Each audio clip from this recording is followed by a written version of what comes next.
Alright, ladies and gentlemen, I'm here tonight on a show. I'm here tonight to talk about some MLB. We're going to talk about some of the latest MLB news from over the last few days of news that I've not really covered.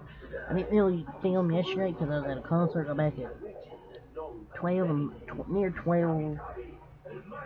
And just really didn't feel like recording besides the Kentucky recap. But the NBA news and the NFL, I'll record those days. If you haven't go watch them, go watch them. I'm going to talk about some MLB now. So, let's get right into it. So, first thing I want to talk about is the Philadelphia Phillies. We talked to one of the episodes, it was about Trea Turner. The Philadelphia Phillies reportedly have him as like their top priority or like something like that. We have a new reporter, it was something like that. The Philadelphia Phillies reportedly have free agent shortstop Trea Turner as their top priority this winter, per J.P. Morosi. So J.P. Morosi is reporting that the Phillies have free agent shortstop Trea Turner as their primary, like, at the top of their list. But, along with Morosi's report, ESPN's Jesse Rogers and Buster Olney have sources that have said the Phillies will sign one of the big four shortstops this winter. So if they do not get Trea Turner, they're still going to get one of the big four shortstops that are on the market, according to sources from Jesse Rogers and Buster Olney. So, defense was a huge problem for them, to be honest. I'd say they need defense more than pitching.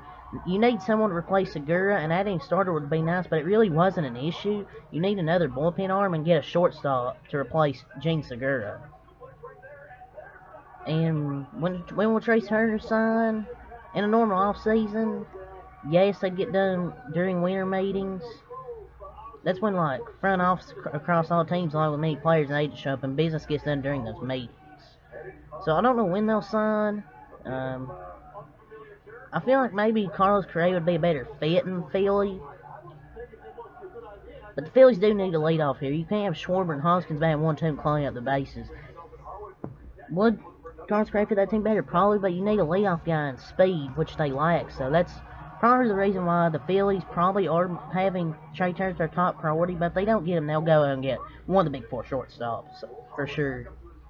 So the New York Yankees, they've reportedly offered 2022 AL MVP Aaron Judge a contract in the neighborhood of 8 years, $300 million, and could increase it depending on how far the Giants, who are considered the other top suitor, are willing to push the market, per Jeff Passan.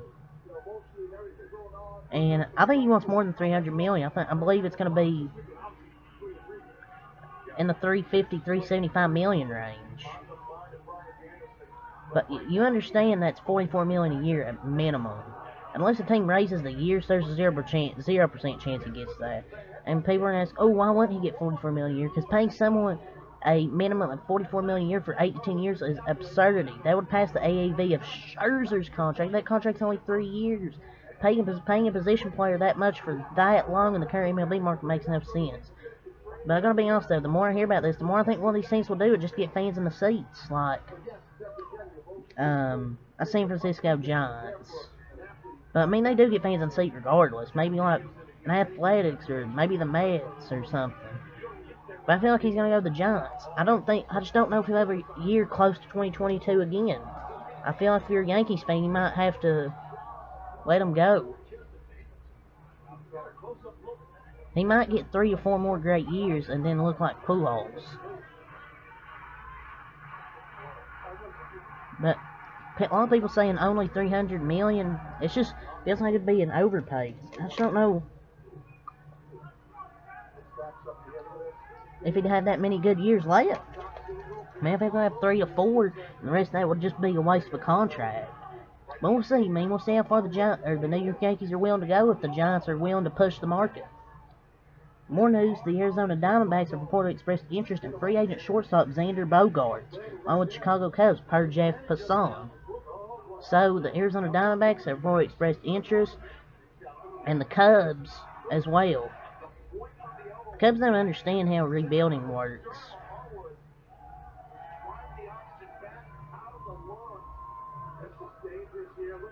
But one of the top records in the second half last year. So there's plenty of promise with the Cubs. I mean, I don't know if they should try and rebuild. I mean, they were really good in the second half of the season. The D-backs are maybe a bit better. But the Phillies are getting Xander or Turner for sure. They're getting one of these two shortstops. I don't know if he'll go to the Diamondbacks. Diamondbacks do have a promising future.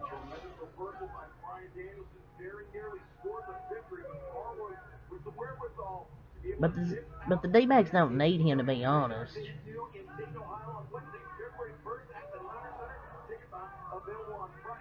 But Passan does note the Phillies and Dodgers are still in the mix as well.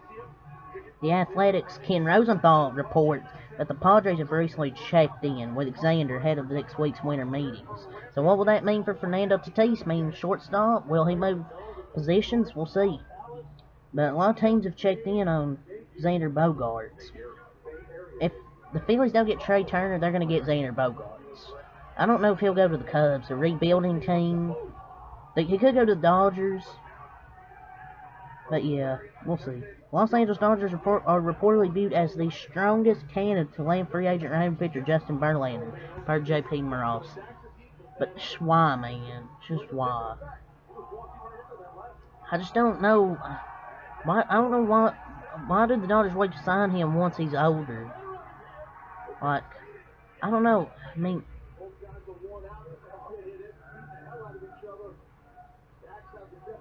I just don't know if I want an older pitcher. I don't know if I want to spend that much money just for Justin Verlander. Will he be good to be a Cy Young candidate? Yes. But, I don't know.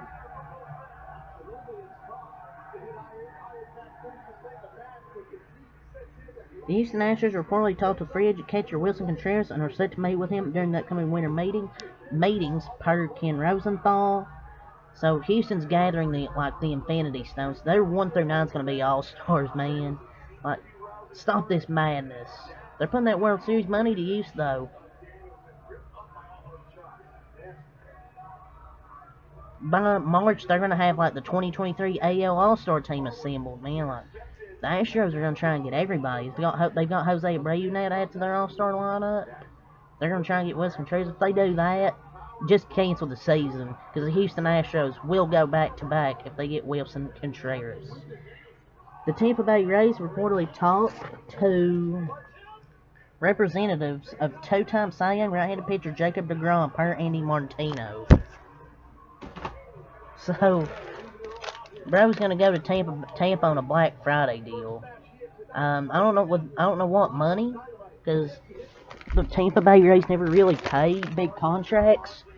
To be honest, they felt once a budget team, never again a budget team. Felt one day the Rays will surprise us with a big signing. This isn't the one. There's no way they're getting Jacob deGrom. Because they just don't have. Because I don't just want money. Nestor Cortez will reportedly pitch for Team USA during the 2023 World Baseball Classic. So he's going to pitch for the USA. Some more news for the Nationals. They have signed third baseman Jeimer Candelario to a one-year contract per Evan Petzold. Candelario struggled in 2022, but Washington will hope they can go back to form when he produced a 5.8 F4 with a 125 WRC plus in 201 games in 2020-2021. So, some smaller signings. So, they made a small signing here. He has a little potential. So, it seems like they're rebuilding, though. They're rebuilding, most likely. The Toronto Blue Jays are reportedly in agreement to make former Dodgers/Marlins manager Don Mattingly their new bench coach, per Joel Sherman. This is a massive W for Toronto. First good thing the Jays have done this offseason. It's huge for them. Maybe a lower role will help the squad make in the playoffs. Maybe make better pitching decisions. Maybe he should have got the manager job. Who knows? We'll see how the Blue Jays manager does this year. Or that kind of season. Things are reportedly heating up between the Pittsburgh Pirates and free agent right-handed pitcher Kyle Gibson, per Rob Bayer Tempfell. I feel like the Pirates are about to overpay.